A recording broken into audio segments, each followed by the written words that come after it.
Hola, hola, buen día, ¿todo bien? ¿Me escuchan? Buen día, doctor, buen día. Muy bien, vamos a ver entonces la parte de endocrino 3. Endocrino 1 fue la hormona de la adenohipófisis, endocrino 2 fue suprarrenal, ahora vamos a ver la parte de hormonas del páncreas, ¿ya? Rápidamente, porque yo tengo a las 10:30, tengo que ir a las 11, tengo que tomar examen presencial en otra materia. Muy bien, vamos entonces rápidamente a ver endocrinología, ahí está. Vamos a compartir. Aquí está entonces. Esta es la parte de hormonas del páncreas, ¿ya?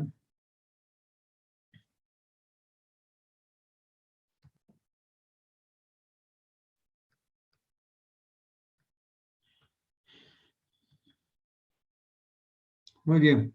Entonces, vamos a comenzar con las hormonas del páncreas. Como ustedes saben, el páncreas es un órgano exócrino y endocrino. ¿Qué quiere decir? Exócrino porque produce a través del Wilson las enzimas digestivas que las vierte en la papila o ampolla de Vater para ayudar en la digestión.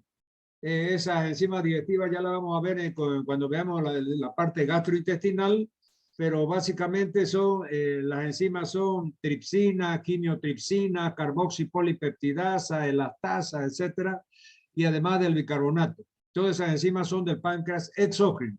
Ahora vamos a estudiar la parte del páncreas endocrino, o sea, las hormonas que produce el páncreas. Muy bien. Además de sus funciones digestivas, secreta dos hormonas esenciales, la insulina y el glucagón, para la regulación del metabolismo de la glucosa, los lípidos y las proteínas. También secreta otras hormonas como la amilina, la somatostatina y el polipéptido pancreático. ¿Ya? Entonces, a ver qué ruido es ese medio raro ahí. Bueno, entonces, hemos visto que son 5 las hormonas, ¿no? Insulina, glucagón, amilina, somatostatina y polipéptido pancreático. Esas son las hormonas que vamos a ver. A la derecha hay una parte anatómica, están viendo el hígado, están viendo la vesícula, están viendo el conducto colédoco, aquí el estómago con la segunda porción donde desemboca el colédoco y el Wilson en la ampolla de Vater. Sigamos. Química y síntesis de la insulina. La insulina es una proteína pequeña que se compone de dos cadenas de aminoácidos unidas por un puente de disulfuro. Se sintetiza en las células beta de los islotes de Langerhans como prehormona insulínica, que luego se desdobla en el retículo endoplásmico para formar la proinsulina, que sigue escindiéndose en el aparato de Golgi en insulina y fragmentos peptídicos. Circula en la sangre libre, no está ligada a ninguna proteína y su sobrevida plasmática es de 6 minutos. Repetimos entonces, si yo les digo, a ver, hábleme sobre la secuencia de la síntesis de insulina. Entonces, ustedes van a decir, se inicia la síntesis de la insulina en las células beta de los islotes de Langerhans como prehormona insulínica. Luego se va desdoblando en retículo endoplásmico para formar la proinsulina y sigue escindiéndose en el aparato de Golgi en insulina y fragmentos peptídicos. Fíjense que yo le he puesto propositadamente en mi diapositiva todas esas secuencias en letras de colores diferentes. Entonces fíjense que en amarillo dice células beta de los islotes de Langerhans. Ahí comienza la síntesis. Después está en color bordó prehormona insulínica. Y después en color verde está proinsulina. Y en color azul está insulina y fragmento peptídico. Bueno, y más abajo ya no circula ligada a ninguna proteína y su vida media es de 6 minutos. Entonces, yo lo hago lo más didácticamente posible para facilitarle la vida a ustedes. ¿Ah? Es como dice, yo se lo estoy dando todo masticado, digerido y alguna otra cosita más. Bueno, sigamos. Efectos de la insulina sobre el metabolismo. Entonces vamos a ver cómo interviene esta hormona pancreática llamada insulina en el metabolismo, principalmente de los 3 elementos dietéticos más importantes, que son las proteínas, los lípidos y los hidratos de carbono. Vamos a comenzar por su función sobre los hidratos de carbono. Fíjense que esto es importantísimo. Si yo le llegara a preguntar cuál es la acción de la insulina sobre los hidratos de carbono, ustedes saben que los hidratos de carbono básicamente son las harinas y los azúcares, ¿verdad? Entonces, ¿cuál es la función de la insulina? Esta insulina transforma, fíjense, los hidratos de carbono, favorece la captación, la utilización y el almacenamiento de la glucosa. Entonces, fíjense que en esas tres palabras está reducido todas las funciones principales de la insulina sobre los hidratos de carbono. Favorece captación, utilización y almacenamiento. Entonces, fíjense que con esas tres palabras aumenta la captación, aumenta la utilización y aumenta el almacenamiento. Por eso es que la insulina disminuye la glucemia. Si una glucemia está alta y viene la insulina que es segregada por el páncreas, favorece su captación, o sea, capta más, utiliza más, almacena más, entonces solamente puede bajar esa insulina. Ese es el mecanismo íntimo de cómo la insulina, es decir, consigue disminuir la glucosa en sangre. Por eso es que al diabético que está con insulina, con la glucosa alta, se le da insulina y la glucosa baja, porque la insulina justamente capta, utiliza y almacena el exceso de glucosa. Muy bien. Además de eso, sobre todo en el músculo, tejido adiposo y el hígado. Entonces, en esos tres tejidos es donde más se ve explícita la función de la insulina. O sea, en el músculo, en el tejido adiposo y en el hígado. Ahora, vamos a ver la función de la insulina sobre los lípidos. ¿Qué va a hacer? Favorece la síntesis y depósito de lípidos. Entonces, va a favorecer la formación de moléculas de lípidos y depositar las moléculas de lípido en el organismo, el panículo adiposo. Y sobre las proteínas, ¿cuál es su función? Facilita la síntesis de la proteína y evita su descomposición. O sea, ayuda a sintetizar proteína y almacenarla. O sea, evitando que se metabolicen y se descompongan. Entonces, aquí en ese cuadrito de abajo está resumido estos tres efectos. Fíjense aquí. Primero, hidrato de carbono. Dice aquí, funciones de la insulina. Convierte los azúcares en glucógeno. Eso se llama la gluconeogénesis. Pero después vamos a ver. Segundo, convierte los azúcares en grasa y permite la utilización de la glucosa en el músculo para obtener la energía. Cuando hablamos, por ejemplo, vamos a tener que entender y comprender los conceptos de glucólisis. Glucólisis es el metabolismo de la glucosa, o sea, agarrar la glucosa y utilizarla para energía. Entonces, ese proceso se llama glucólisis. Ahora, glucogenólisis, ¿qué quiere decir? Agarrar la molécula de glucógeno para transformarla en glucosa. Y gluconeogénesis, ¿qué es gluconeogénesis? Es la formación de glucosa a partir de otro compuesto que no sean los hidratos de carbono. Porque ustedes saben, el 99% de la glucosa se sintetiza a partir del metabolismo de los hidratos de carbono. Pero hay momentos en que el organismo no puede echar mano de los hidratos de carbono para sintetizar la glucosa. Entonces tiene que echar mano a la molécula de grasa o a la molécula de proteína. Y ese proceso a través del cual el organismo echa mano a la molécula de proteína o a la molécula de grasa para transformarlo en glucosa se llama gluconeogénesis. ¿Ya? Entonces, esos tres términos tienen que saberlo. Glucólisis, glucogenólisis y gluconeogénesis. Sí va. Regulación de la secreción de insulina. El aumento de la glucemia estimula la secreción de la insulina. Aquí tengo un cuadro, el mismo cuadrito que está aquí, lo he repetido, fíjense, en forma de mayor tamaño para que ustedes lo entiendan mejor. Ahí está. Entonces, fíjense ustedes, este cuadrito interesante, lo he puesto a propósito, me parece muy ilustrativo. Me van a seguir con el apuntador. Aquí está el camino que recorre el metabolismo de la insulina, que está en celeste, y el metabolismo del glucagón que está en color rosado. Ya, entonces fíjense, lo vamos a poner en los escenarios siguientes. Por ejemplo, cuando aumenta la glucosa en sangre. Entonces, estamos partiendo de un aumento de la glucosa en sangre. Entonces, fíjense aquí. Sube la glucosa en sangre. Aquí está, sube la glucosa en sangre.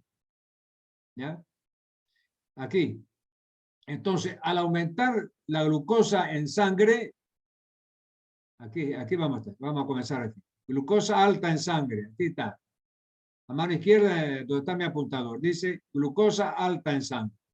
Cuando la glucosa sube en la sangre, hay una hiperglucemia. Entonces, fíjense que se estimula el páncreas para producir insulina.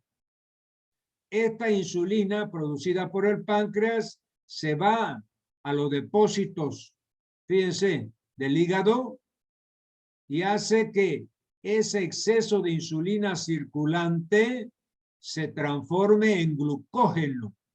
¿Ya? ¿Ya? Y entonces ese glucógeno, es decir, así hace que la glucosa, el exceso de glucosa que está circulando, lo capta en el hígado y lo transforma en glucógeno y lo deja almacenado. Y de esa forma, fíjense, baja la glucosa en sangre. Entonces aquí está, baja la glucosa en sangre. Entonces, el efecto de la insulina es disminuye la glucemia. ¿Y cómo lo hace? Fíjense ustedes, cuando aumentó la glucosa en sangre, el páncreas segrega más insulina. Esta insulina en el hígado hace que esa glucosa circulante la transforma en glucógeno y la almacena. Entonces, de esa forma se saca glucosa del torrente circulatorio y la sangre y la glucosa en sangre baja. Al contrario del glucagón que vamos a ver después. ¿Ya? Muy bien. Vamos aquí entonces. Aquí está, papel de la insulina en el cambio entre el metabolismo de hidratos de carbono y de lípidos. Dice. Queda claro que la insulina fomenta la utilización de los hidratos de carbono con fines energéticos y reduce el uso de los lípidos. La falta de insulina lleva a la utilización de los lípidos y a la exclusión de la glucosa, salvo por el tejido encefálico. Entonces, ¿qué quiere decir? Yo le decía que el 99% de la glucosa que se produce en el organismo se la hace a partir de los hidratos de carbono, que son los azúcares y las harinas. Pero por alguna razón, ¿ya? En ese organismo no existe disposición de hidratos de carbono. Entonces ahí se echa mano, porque el organismo no puede quedar sin energía. Ustedes saben que la glucosa es la que da energía al cuerpo para funcionar. Entonces en ese momento el cuerpo echa mano de la molécula de líquido y de la molécula de proteína. Entonces ese proceso a través del cual se sintetiza glucosa ya no a partir de los hidratos de carbono, como es lo normal, sino que se lo hace a partir del metabolismo de las grasas y de las proteínas.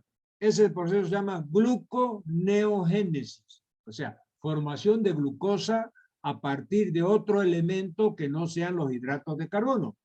Y en este caso son las proteínas y los lípidos. ¿Ya? Entonces, vamos a seguir. Glucagón. Es una hormona secretada por la célula alfa de los islotes de Langer. Entonces ya vimos, la insulina es secretada por las células beta de los islotes de Langer, del páncreas. Ahora, el glucagón, esta segunda hormona, es secretada por las células alfa de los islotes de Langer, cuando disminuye la glucemia y cumple funciones diametralmente opuestas a las de la insulina. Entonces, aquí vamos a ir otra vez atrás para ver el mismo cuadrito donde estaban los dos sistemas metabólicos. Ahí está. Entonces, vamos a ver ahora, vamos a seguir la flecha rosada, media rosadita. Entonces, fíjense, aquí vamos a partir cuando la glucosa baja en sangre. ¿Ya? ¿Qué pasa? Bajó la glucosa en sangre. Ahí no puede funcionar la insulina porque la insulina hace bajar más, ¿verdad? Entonces aquí ya funciona esta otra hormona que es el glucagón. En el momento que la glucosa baja en sangre, fíjense los pasos, la secuencia que se produce. Entonces, al bajar la glucosa en sangre, el páncreas segrega glucagón, quita el glucagón. Y el glucagón, ¿qué va a hacer en el hígado? Va al hígado el glucagón y agarra esa molécula de glucógeno y la transforma en glucosa. Eso se llama degradación de glucógeno estimulado. O sea, el glucógeno, porque ustedes saben que la glucosa siempre se almacena en el hígado y en los músculos, sobre todo en el hígado, en forma de glucógeno. Entonces, esta hormona, que es el glucagón, que hace bajar la glucemia, entonces hace subir la glucemia, perdón, porque la insulina hace bajar la glucemia y el glucagón hace subir la glucemia. Entonces estamos en el segundo escenario, donde hay, es decir, glucosa baja. Entonces ahí funciona esta hormona llamada glucagón, producida por las células alfa de los islotes de Langer. Y entonces, a nivel del hígado, hace que el glucagón se transforme en glucosa. Y entonces esa glucosa ya sale a la sangre y sube la glucosa en sangre, fíjense, y se normaliza la concentración de glucosa en sangre. Entonces, estos son los dos mecanismos completamente diferentes y antagónicos prácticamente entre la insulina y el glucagón. Sigamos. Eso ya lo vimos. Ahora, el glucagón, entonces, es una hormona secretada por la célula alfa de los islotes de Langer cuando disminuye la glucemia y cumple funciones diametralmente opuestas a las de la insulina. Entonces, aquí hay un acino pancreático y está segregando esta hormona llamada glucagón. Ahora vamos a ver los efectos del glucagón sobre el metabolismo de la glucosa, más detenidamente. Primero, aumenta la glucogenólisis. ¿Qué es glucogenólisis? Es agarrar la molécula de glucógena y transformarla en glucosa. Eso se llama, es decir, agarrar la molécula de glucógeno y transformarla en glucosa. Eso se llama glucogenólisis. Eso hace el glucagón. 2. Aumenta la gluconeogénesis. ¿Qué era la gluconeogénesis? Es la formación de glucosa a partir de otra sustancia que no sean los hidratos de carbono, como son las proteínas y la grasa. Entonces, esa es otra función que cumple el glucagón, ¿no? Aumentar la glucogenólisis y aumentar la gluconeogénesis. Con esos dos mecanismos consigue el glucagón, fíjense, subir la glucosa en sangre. Y acá entonces tenemos algunas propiedades que vamos a ver del glucagón. Dice, ¿dónde se produce? Es sintetizado por las células gamma. Fíjense, perdón, células alfa del páncreas, ¿ya? Células alfa. Todo esto está en la letra ¿cómo se llama? Del griego. O sea, alfa, el glucagón. Beta, la insulina. Después vamos a ver gamma y delta, vamos a ver otras hormonas que vamos a ver después. ¿Ya? Entonces, no se olviden que las células alfa son las que producen el glucagón. ¿Y cómo se produce? Fíjense, la síntesis es proglucagón, glucagón, y directamente ya esa es la hormona que va a hacer subir la glucemia. Vamos a ver entonces qué es el glucagón, solamente como medio de información. Es una hormona peptídica de 29 aminoácidos que actúa en el metabolismo del glucógeno, ¿ya? Entonces, usa el AMP cíclico para entrar al órgano diana. El AMP cíclico es ácido adenosín monofosfato cíclico que entra en el ciclo de Krebs. No vamos a entrar en eso porque eso ya es bioquímica, la verdad. ¿Cuáles son los efectos del glucagón? Aquí en medio, fíjense. Catabolismo de glucógeno hepático. Gluconeogénesis. Efecto beta, que es inotrópico y cronotrópico positivo. Inotrópico positivo es aumenta la fuerza de contracción y cronotrópico positivo es aumenta la frecuencia cardíaca. Ya esos términos también se los di yo en cardiología. Después, relajación intestinal aguda, o sea, disminuye el peristaltismo intestinal. Aumento de las catecolaminas. Las catecolaminas son adrenalina y noradrenalina. Y por último tenemos disminución de la producción de insulina. Es lógico, porque fíjense ustedes, si en el organismo hay poca glucosa, y sabemos que la insulina lo que hace es bajar la glucosa, entonces no puede estar actuando pues al mismo tiempo el glucagón y la insulina, porque todo lo que el glucagón hace para aumentar la glucemia, la insulina lo disminuye. Entonces, mientras está actuando el glucagón en el organismo, tiene que estar inhibida la insulina. Por eso es que dice ese último punto, dice disminución de la liberación de insulina, porque no tendría mucho sentido que se libere glucagón para intentar subir esa glucemia, si también hay insulina, y la insulina lo que hace es subir y subir bajar y bajar el azúcar. Entonces, por eso es que cuando está funcionando, estimulándose por el organismo, cuando está estimulada por el organismo la insulina, el glucagón se deprime. Entonces la insulina hace bajar el azúcar en sangre, la glucemia. Cuando por alguna razón ya bajó demasiado la glucosa en sangre, entonces es necesario aumentarla. Ahí comienza a funcionar el glucagón para subir la glucemia en sangre. Y la insulina queda inactivada, queda deprimida, ¿no? Muy bien. Sigamos, regulación de la secreción del glucagón. El factor más poderoso que controla la secreción del glucagón es la concentración sanguínea de glucosa.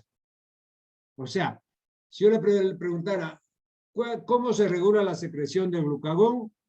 Entonces tiene que decir, la secreción del glucagón se regula por la concentración de glucosa. O sea, el factor más importante que regula el glucagón en sangre es la concentración de glucosa.